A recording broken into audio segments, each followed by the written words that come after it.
Marcus Chun wiped grease from his hands with an old rag that had seen better days. The space dock around him buzzed with activity as alien traders, mechanics, and ship dealers moved between the massive vessels docked in the station's bays. He had been working as a human mechanic on Nexus Station for 3 years now, and while the pay was decent, respect was something he still struggled to earn. The other mechanics often looked at him sideways. Humans were relatively new to the galactic community, having only made first contact 15 years ago. Most species still saw them as primitive newcomers who barely understood the basics of interstellar technology. Marcus had heard the whispers countless times. Humans can barely fix their own atmospheric processors. Why would anyone trust them with real starship engines? Today felt different, though. Marcus had received an unusual message on his comm device that morning. The station's auction house was putting up a ship that nobody wanted. The vessel had been sitting in impound for months, and the fees were piling up. The original owner had abandoned it rather than pay the mounting costs, and now the station wanted it gone. Marcus made his way through the crowded corridors toward the auction house. The message had specifically mentioned that they were looking for someone willing to take the ship, as is with no guarantees. Most mechanics and dealers had already passed on it, apparently. As he walked, Marcus couldn't shake the feeling that this might be exactly what he had been waiting for.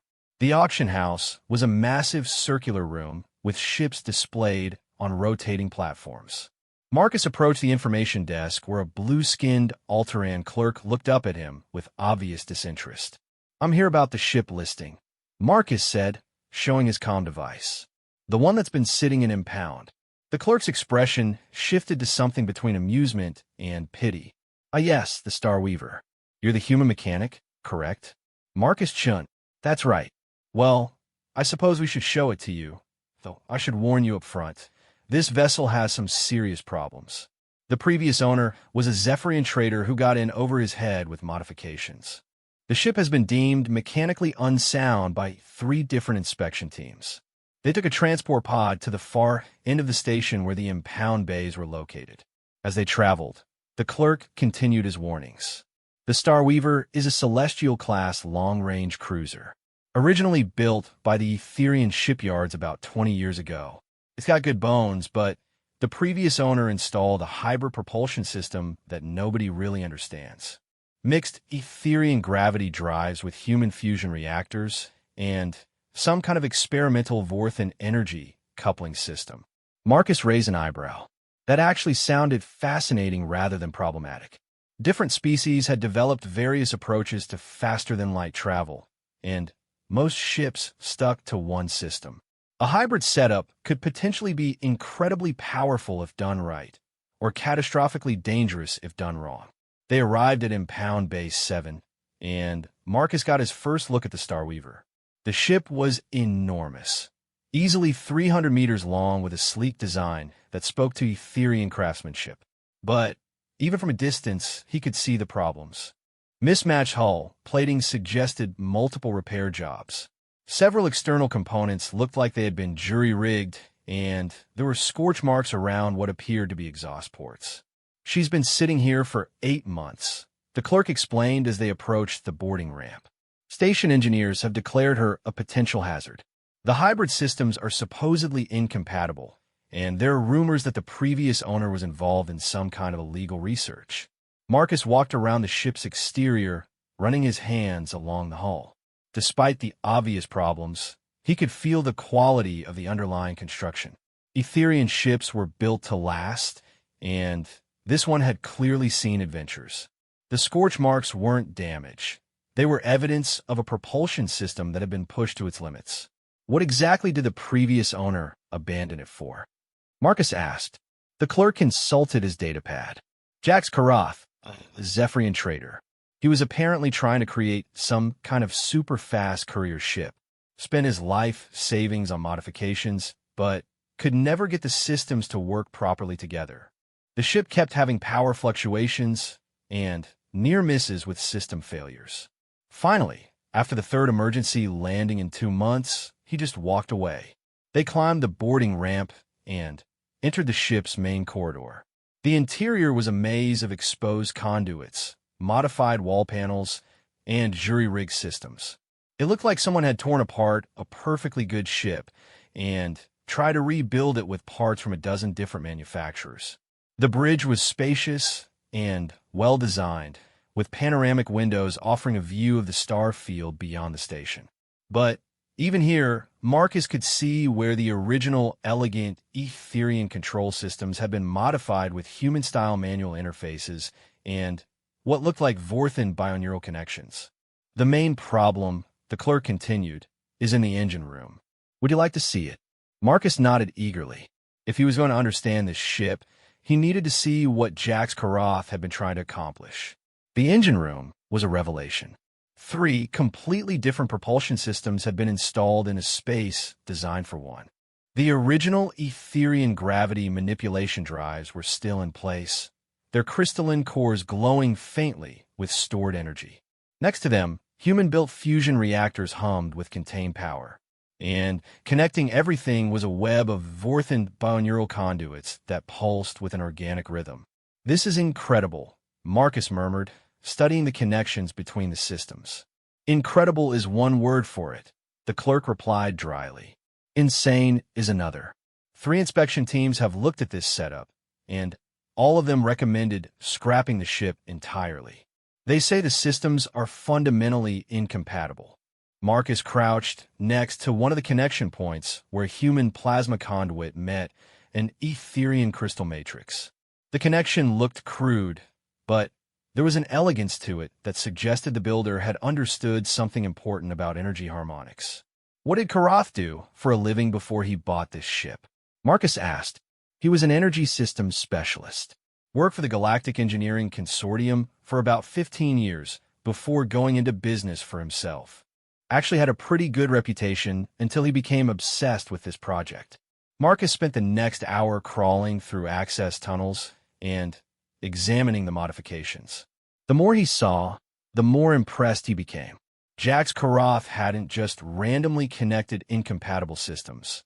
He had attempted to create a hybrid that would combine the best aspects of each technology. Etherian gravity drives were smooth and efficient but limited in raw power. Human fusion systems could generate enormous energy outputs, but were harder to control precisely. Vorthan bioneural networks could adapt and optimize performance in real time, but required careful calibration. If someone could make all 3 systems work together properly, the result would be a ship capable of incredible performance. Fast enough for courier work, efficient enough for long-range exploration, and smart enough to optimize itself for different mission profiles. "I want to run some diagnostics," Marcus told the clerk. "Can you give me access to the ship's main computer?" The clerk looked skeptical, but activated a portable terminal. The computer systems are about the only thing that still work properly. Karoth at least knew better than to mess with Etherian AI architecture. Marcus plugged into the ship's diagnostic network and began pulling up system reports. What he found was fascinating. The ship's AI had been trying to balance the 3 propulsion systems, but couldn't establish stable parameters. Every time it optimized for one system, the others would fall out of alignment. But Marcus could see patterns in the data that suggested solutions. The AI was treating each propulsion system as a separate entity, when they needed to be integrated as a single hybrid unit. The bioneural networks weren't being used to their full potential. They could serve as a bridge between the organic thinking patterns of the AI and the mechanical precision of the fusion reactors. "How much does the station want for this ship?" Marcus asked. The clerk laughed. "They're practically giving it away. 15,000 credits, and that's just to cover the impound fees. But I should warn you, if you take it and something goes wrong, the station won't be responsible for any accidents." 15,000 credits. Marcus had been saving for months to buy his own ship, but he had been looking at small, simple vessels. The Starweaver was worth at least 10 times that amount if it could be made to work properly. But if it couldn't be fixed, it would be nothing more than an expensive pile of scrap metal. Marcus spent another 2 hours examining the ship systems. He tested the fusion reactors and found them in perfect condition. The Etherian drives were also functional. though their crystal matrices needed realignment. The Vorthenbaugh neural networks were the most complex, but they seemed to be adapting to his presence as he worked with them. The previous owner had come close to solving the integration problem. Very close. Marcus could see where Karath had made critical mistakes in the power balancing algorithms, and he thought he knew how to fix them. But thinking and doing were very different things. If Marcus was wrong, he could end up with a ship that would explode the first time he tried to engage the hybrid drive. If he was right, he would own one of the most advanced vessels in the galaxy. As he made his way back to the bridge, Marcus tried to weigh his options objectively. He had enough savings to afford the ship, but not much left over for major repairs if something went wrong. His reputation as a mechanic was solid, but not spectacular. If he failed publicly with a project this ambitious, it could damage his career. On the other hand, this was exactly the kind of opportunity he had been hoping for. A chance to prove that humans could not only understand advanced galactic technology, but improve on it.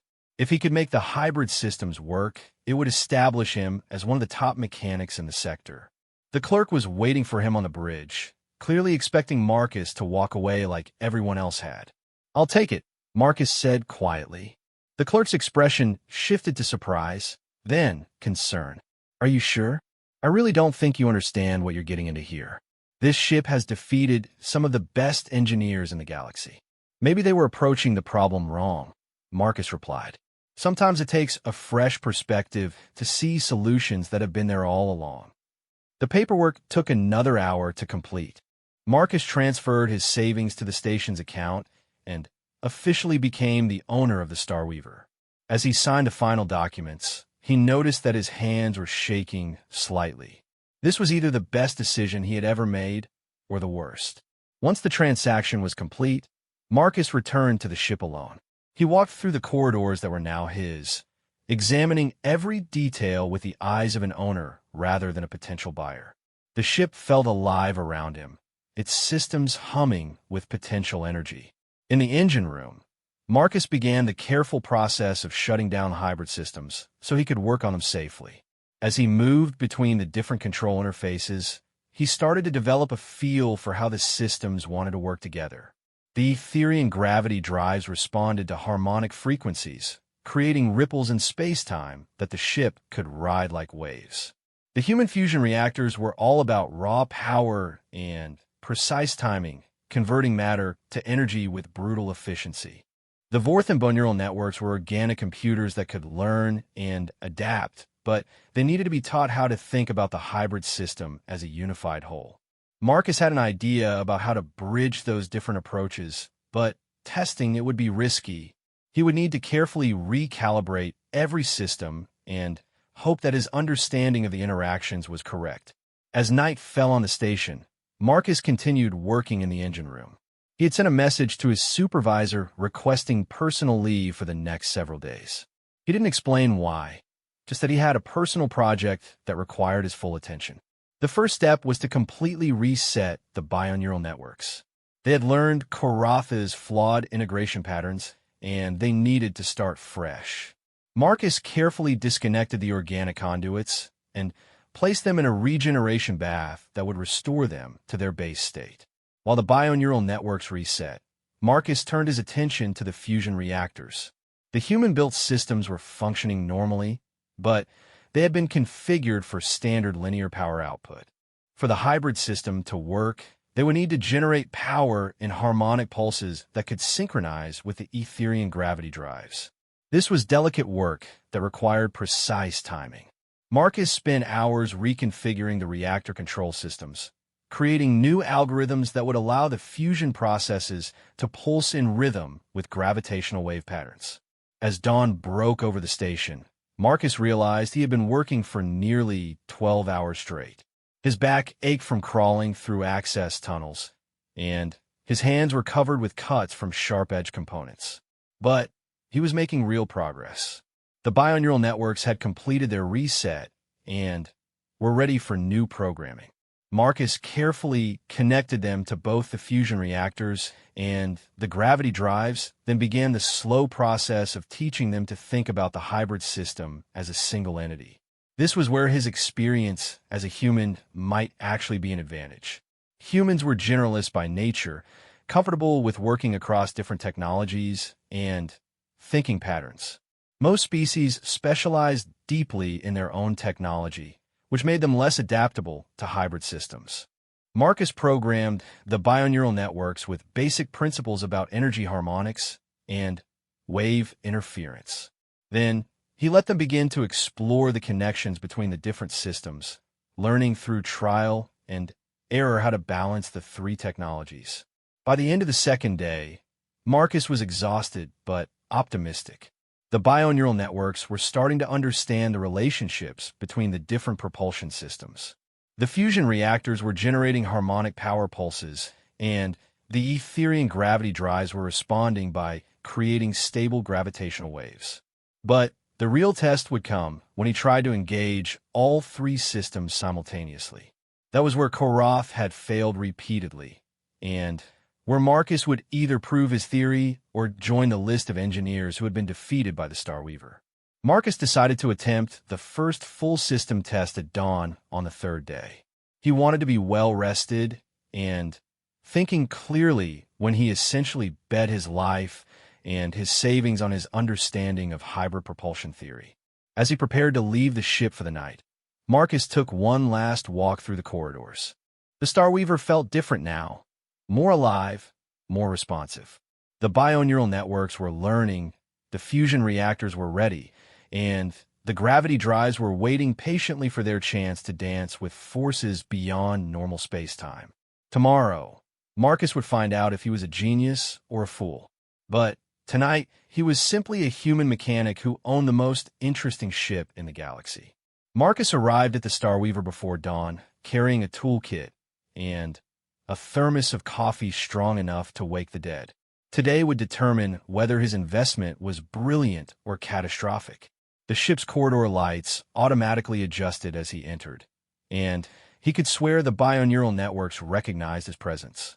The engine room hummed with quiet energy as Marcus began his final pre-flight checks. Each system showed green on the diagnostic displays, but that meant nothing until they tried to work together. He had spent 3 days modifying and calibrating, but real-world testing was completely different from theoretical calculations. Marcus activated the ship's communication system and contacted station traffic control. This is the Starweaver requesting permission for short-range systems testing. The response came back immediately. Starweaver, this is Control. Are you planning to leave the docking bay? Negative, Control. Just running propulsion diagnostics while secured to the dock. Safety protocols will be observed. There was a pause before the controller responded. Understood, Starweaver. Be advised that emergency response teams have been notified of your testing schedule. Marcus grimaced. Apparently, the Starweaver's reputation for dangerous behavior had reached traffic control. He couldn't really blame them for being cautious. He settled into the pilot's chair and began the startup sequence. First, he brought the fusion reactors online, letting their steady thrum establish a baseline power rhythm. The human-built systems were reliable and predictable, generating clean energy with minimal fluctuation. Next came the Etherian gravity drives. As the crystalline matrices warmed up, Marcus could feel subtle changes in the ship's relationship with space around it. The drives didn't push the ship forward like conventional engines. Instead, they manipulated the local gravitational environment, allowing the vessel to slide through space-time with minimal resistance. The bioneural networks were already active, monitoring both systems and beginning to map their interactions. Marcus watched as organic algorithms adapted in real time, learning to predict power fluctuations and gravitational harmonics. Okay, Marcus murmured to himself, here we go. He gradually increased power to both the fusion reactors and gravity drives simultaneously. For the first few minutes, everything looked normal. Power levels remained stable, harmonic frequencies stayed within acceptable ranges, and the bioneural networks reported successful integration. Then, the ship shuddered. Marcus immediately reduced power levels, but the shaking continued. Warning lights began flashing across the control panel as the three propulsion systems fell out of synchronization. This was exactly what had happened to Karath during his failed tests. But Marcus had expected this. The initial harmonic resonance was always unstable because the bioneural networks needed time to learn the proper balance points. Instead of shutting down like previous engineers had done, Marcus let the systems continue running while he fed real-time adjustments to the bioneural control matrix. The shaking grew worse before it got better. For 30 seconds, Marcus wondered if he had made a terrible mistake. Then, suddenly, the vibrations smoothed out into a deep harmonic rhythm that seemed to resonate through the ship's entire structure. Marcus watched in amazement as the three propulsion systems began working together like instruments in an orchestra. The fusion reactors provided raw power in precisely timed pulses. The gravity drives shaped that energy into manipulations of space-time. And the bioneural networks conducted the entire process, making thousands of micro-adjustments per second to maintain perfect harmony. Incredible, Marcus breathed. The power output readings were unlike anything he had ever seen. The hybrid system was generating nearly 3 times the thrust of the individual systems combined, while using less energy than conventional propulsion. Marcus let the test run for 15 minutes before carefully reducing power levels and shutting down the hybrid drive. Every system showed normal status, and the bioneural networks had successfully mapped the integration parameters for future use. He was so focused on the diagnostic data that he almost missed the communication request from traffic control. Starweaver, this is Control. Are you experiencing any difficulties? Our sensors detected some unusual energy signatures during your test. Marcus smiled as he responded. No difficulties, Control. Systems test completed successfully. All readings nominal. Another pause. Starweaver, could you clarify the nature of your propulsion system? Our readings show energy patterns we haven't seen before. It's a hybrid configuration, Control. Combines multiple drive technologies for enhanced performance. The silence stretched longer this time. Finally, the controller came back on the line. Starweaver, please report to station engineering for full systems verification before requesting departure clearance. Marcus had expected this. Any ship with unusual propulsion systems would need to be inspected before being allowed to leave the station. But he was confident that his modifications would pass a detailed engineering review. 2 hours later, Marcus found himself in conference room 7 with 3 station engineers, a safety inspector, and Commander Sarah Mitchell, the station's chief engineering officer. They had spent the morning crawling over every centimeter of the Starweaver, and their expressions ranged from puzzled to impressed. Mr. Chun, Commander Mitchell began, I'll be direct with you. We've never seen anything like your propulsion system. Our initial reaction was to classify it as unsafe and ground your ship permanently. Marcus felt his heart sink. But the actual performance data tells a different story. Your hybrid drive not only works, it works better than anything we've tested before. The energy efficiency is remarkable, and the safety systems appear to be extremely robust. One of the station engineers, a tall Etherian named Veltar, leaned forward. The integration of bioneural control networks with gravitational wave manipulation is elegant. I would not have thought such a combination was possible. The previous owner attempted this modification for almost 2 years, added the safety inspector, a methodical Centauran named Dr. Kess. He failed because he tried to force the systems to work together. Your approach of letting the bioneural networks learn the proper integration patterns is much more sophisticated. Commander Mitchell nodded. Which brings us to our problem. This ship is now potentially one of the fastest vessels in the sector. The kind of performance could be extremely valuable to the right buyer or extremely dangerous in the wrong hands. Marcus frowned. I don't understand. Are you saying I can't keep my own ship? Not all, but we need to discuss some conditions for your departure clearance. Your ship represents a significant advance in propulsion technology. The wrong people would pay enormous sums to get their hands on it. The meeting continued for another hour as they worked out the details. Marcus would be allowed to keep the Star Weaver, but he would need to register with the Galactic Engineering Consortium and agree to certain restrictions on who he could sell the ship to if he ever decided to part with it. More importantly, several shipping companies had already heard about the successful test and were interested in hiring Marcus for courier runs and cargo delivery. The hybrid propulsion system would allow him to complete routes in half the normal time, which could be extremely profitable. As Marcus left the meeting, he realized that his life had just changed completely.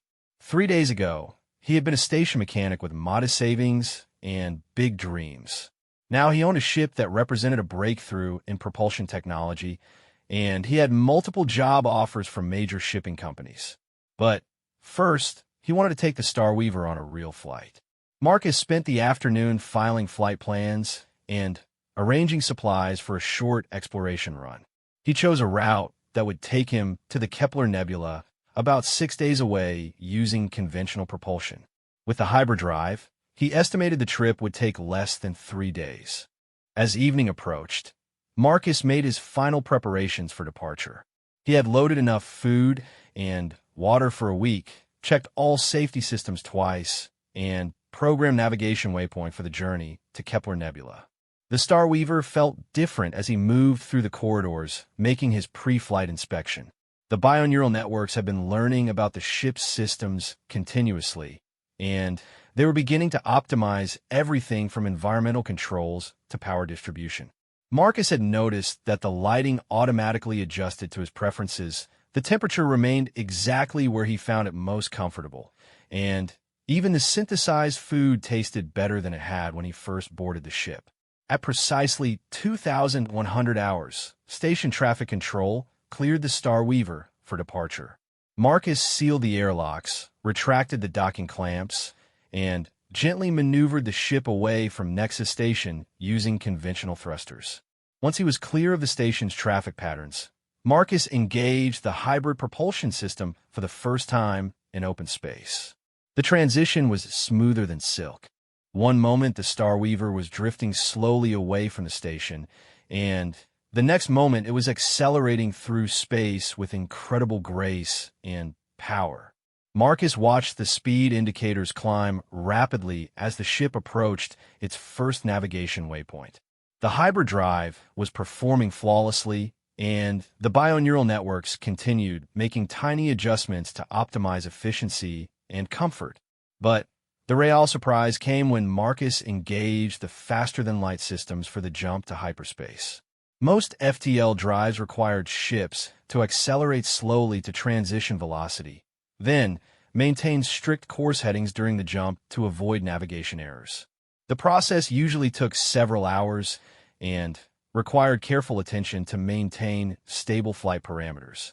The Star Weaver's hybrid system changed everything. Instead of laboriously accelerating to jump velocity, the gravity manipulation drives simply folded space around the ship, allowing it to step sideways into hyperspace without the usual strain and stress.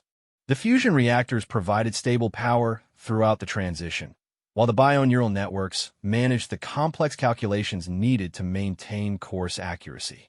Marcus found himself in hyperspace after only 20 minutes of preparation, traveling toward the Kepler Nebula at speeds that should have taken much longer to achieve. The ship's FTL velocity was nearly double what the specifications had claimed. For the next 6 hours, Marcus experimented with different flight configurations and tested the ship's capabilities.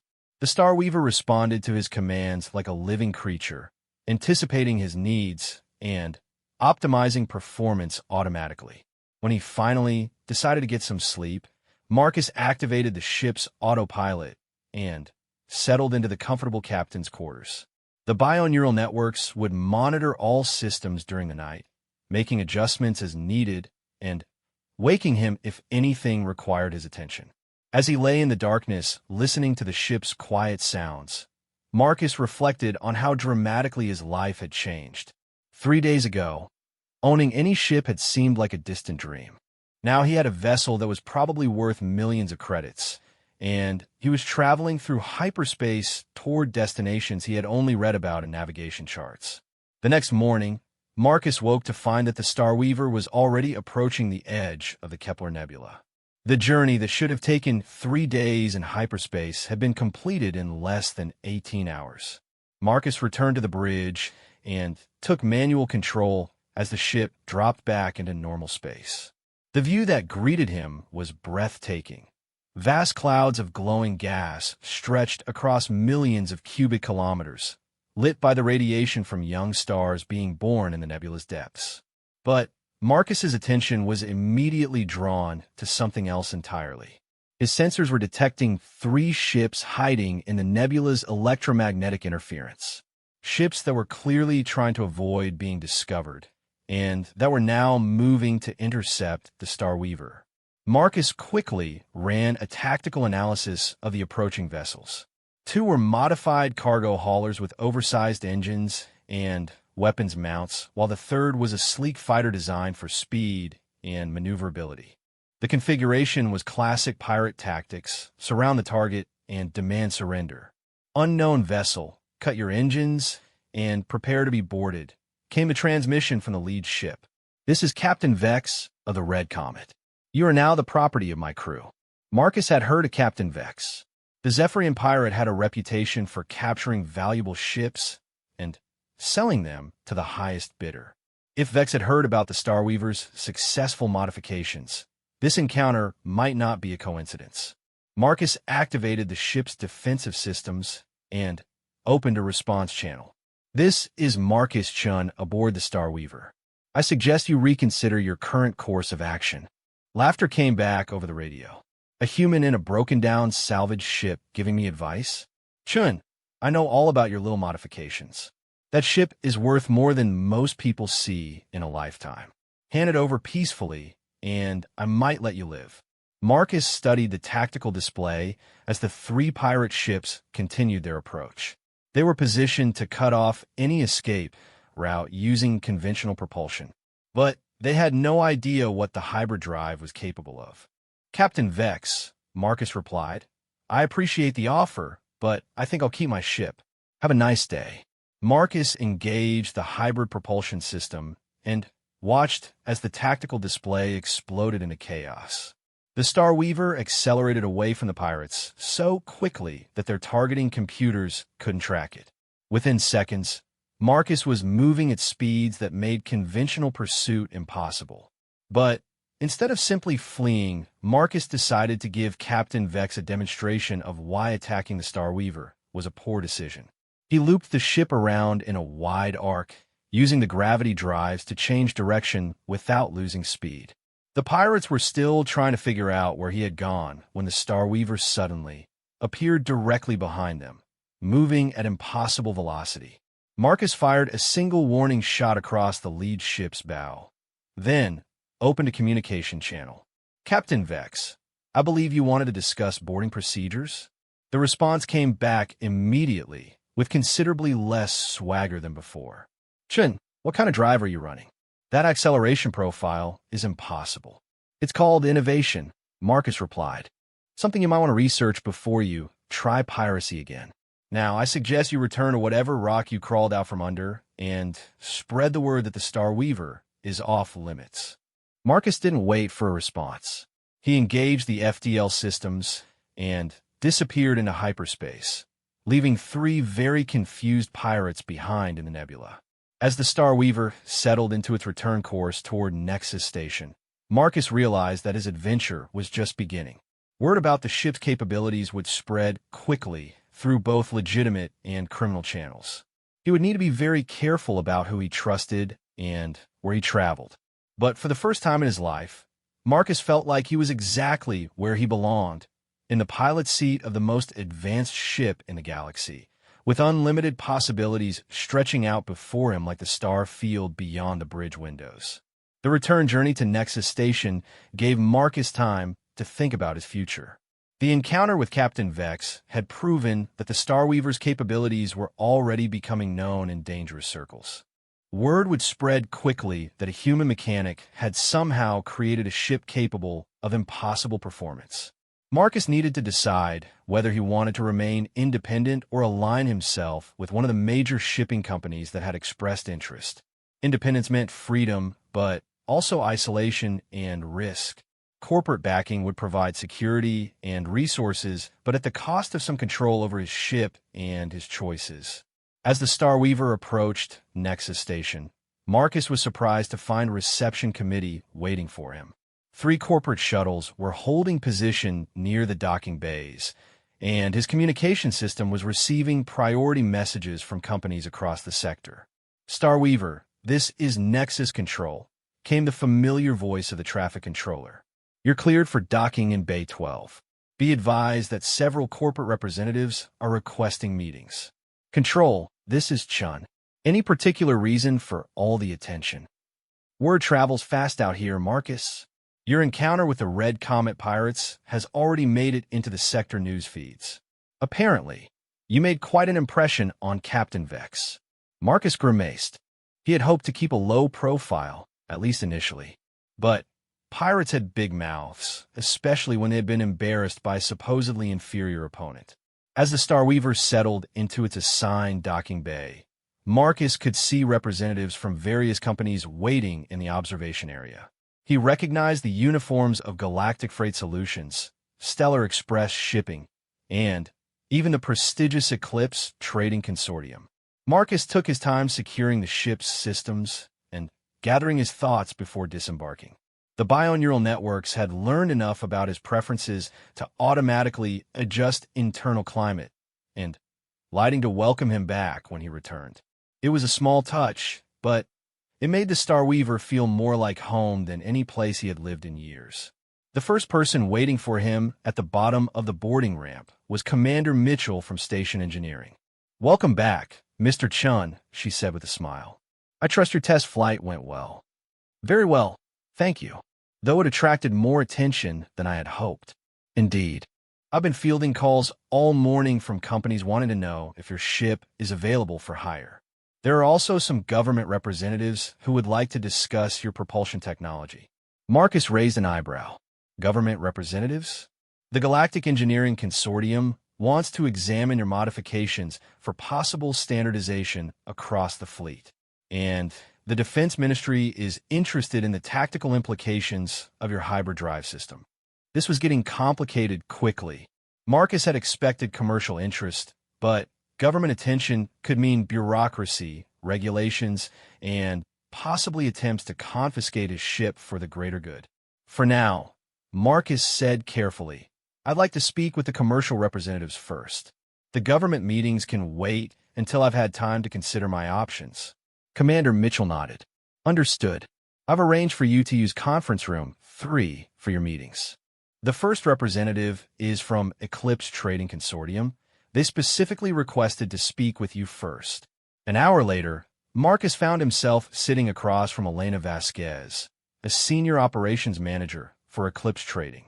The consortium was one of the most prestigious shipping companies in the galaxy, handling high-value cargo and express deliveries from major corporations and governments.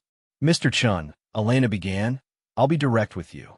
Eclipse is prepared to offer you an exclusive contract worth more than most mechanics see in a lifetime. We want to hire the Starweaver for critical, time-sensitive deliveries." She activated a holographic display showing a proposed contract. The numbers were staggering. Eclipse was offering to pay Marcus more per delivery than he had earned in his entire previous year, and they were guaranteeing a minimum of 1 delivery per week. The routes would primarily involve diplomatic pouches, prototype technologies, and emergency medical supplies, Elena continued. Cargo that needs to reach its destination faster than conventional shipping can deliver. "What's the catch?" Marcus asked. "Those numbers are generous enough that there must be significant risks involved." Elena's expression became more serious. "Some of the deliveries would take you through contested space or regions with pirate activity. We're specifically interested in your ship because conventional vessels are too vulnerable to interdiction. Your speed and maneuverability would allow you to avoid most threats." Marcus studied the contract details. The pay was excellent, the routes were challenging, and he would maintain ownership of his ship. But working for Eclipse would also make him a target for anyone wanting to disrupt their operations. I'd like to hear the other offers before making any decisions, Marcus said. Of course, but I should mention that Eclipse is also prepared to provide military-grade defensive upgrades for your ship, and we have insurance policies that would cover any losses. The meeting with Stellar Express was equally impressive. They offered slightly less money, but more flexibility in choosing routes, and they were interested in having Marcus explore potential new shipping lanes through previously uncharted regions. Galactic Freight Solutions took a different approach entirely. They wanted to purchase the Starweaver outright for an enormous sum, then hire Marcus as a pilot with a guaranteed position and excellent benefits. It would mean less risk, but also less independence. After 3 hours of meetings, Marcus was overwhelmed with options. Every offer was better than anything he could have imagined just a week ago, but they all required him to make choices that would shape the rest of his life. Marcus was considering his options when his personal communicator chimed with an urgent message. The sender was identified only as J. Karath, the previous owner of the Starweaver. Chun, the message read, I know what you've accomplished with my ship. We need to meet immediately. There are things about those modifications you need to understand. Things that could get you killed. Dock 7, Bay 23, 1 hour. Come alone. Marcus stared at the message, uncertain whether to take it seriously. Jax Karath had abandoned the ship because he couldn't make the modifications work. What could he possibly tell Marcus that would be more important than the offers he was currently considering? But curiosity won out over caution. Marcus made excuses to the corporate representatives and made his way to Dock 7. Bay 23 was in an older section of the station, dimly lit and poorly maintained. Marcus found Jax Karath waiting beside a small, unremarkable cargo hauler. The Zephyrian looked older than Marcus had expected, with the tired eyes of someone who had experienced significant disappointment. You actually made it work, Karath said without preamble. I heard about your encounter with Captain Vex. Acceleration curves like that should be impossible. Your basic design was sound, Marcus replied. It just needed some adjustments to the integration algorithms. Karath laughed bitterly. Adjustments. I spent 2 years and my life savings on adjustments. But that's not why I asked you here. The Zephyrian activated a privacy shield around them before continuing. The modifications I made to that ship weren't just experimental. I was working under contract for a research division that officially doesn't exist. The hybrid propulsion system was supposed to be the foundation for a new class of military vessels. Marcus felt a chill run down his spine. What kind of research division? The kind that develops weapons and technologies for Shadow Wars. They pay me to push the boundaries of what was possible with propulsion technology, then plan to steal the completed design and eliminate anyone who knew how it worked. If that's true, why didn't they take the ship when you abandoned it? Because I made sure the modifications would fail if anyone tried to duplicate them without understanding the underlying principles. I thought I was protecting the technology from being misused. What I didn't expect was someone actually figuring out how to make it work properly.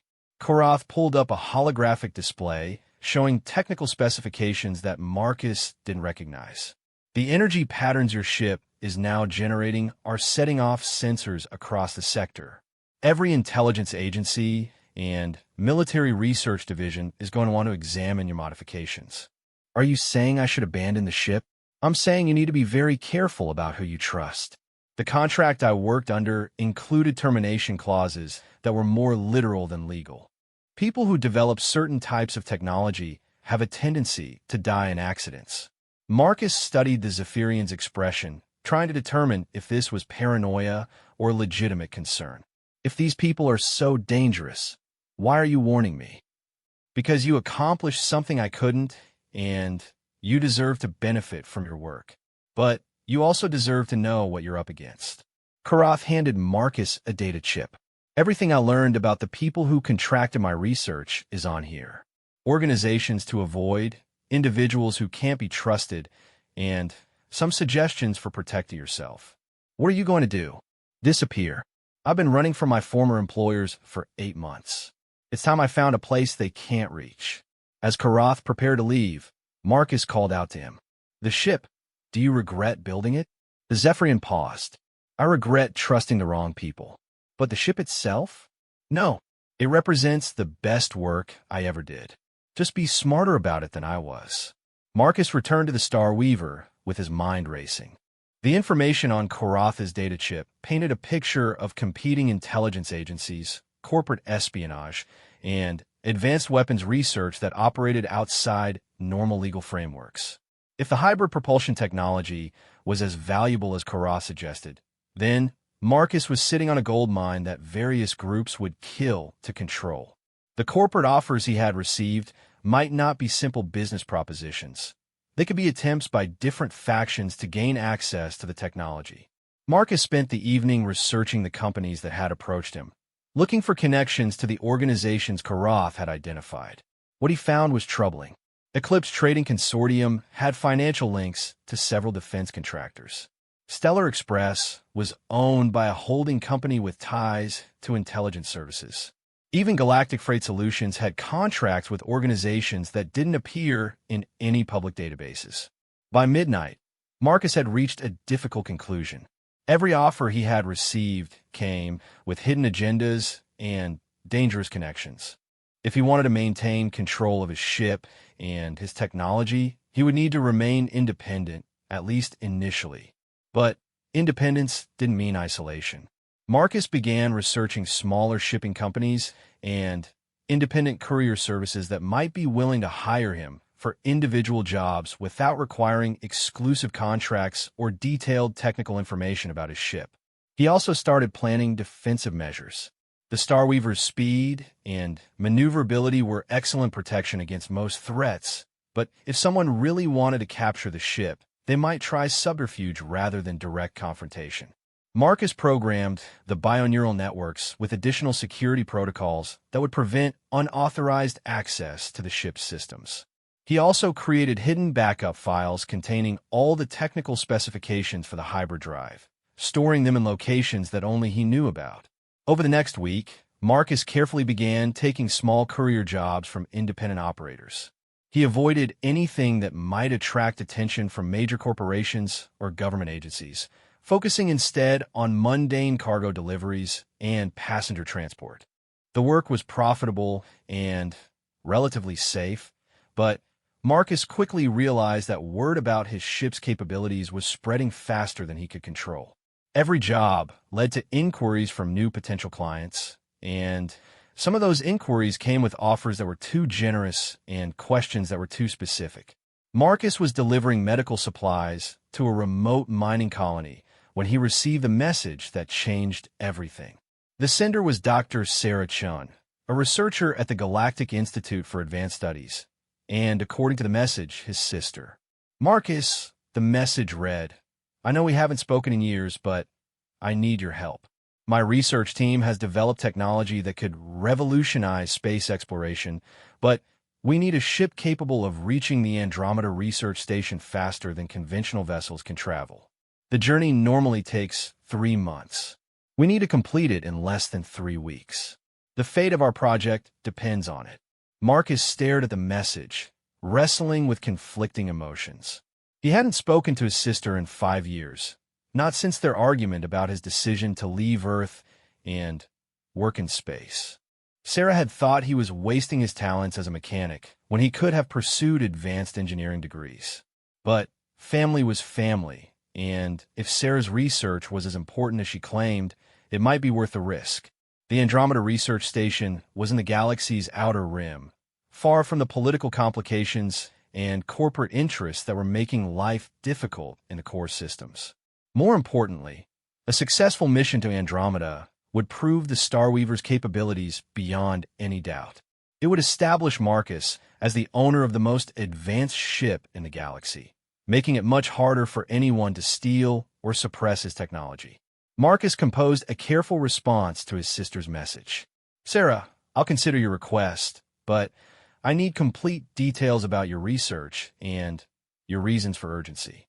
Meet me at Nexus Station next week if you're serious about this mission." As Marcus programmed the navigation computer for the return journey to Nexus Station, he realized that his adventure was entering a new phase. The choice to buy the Star Weaver had been a gamble that paid off beyond his wildest dreams. Now he faced choices that would determine not just his future, but possibly the future of space exploration itself. The bio-neural networks hummed quietly around him as the ship prepared to jump to hyperspace. Whatever challenges lay ahead, Marcus knew he had the most advanced vessel in the galaxy and the determination to use it wisely. The stars awaited, and Marcus Chan was ready to explore them on his own terms.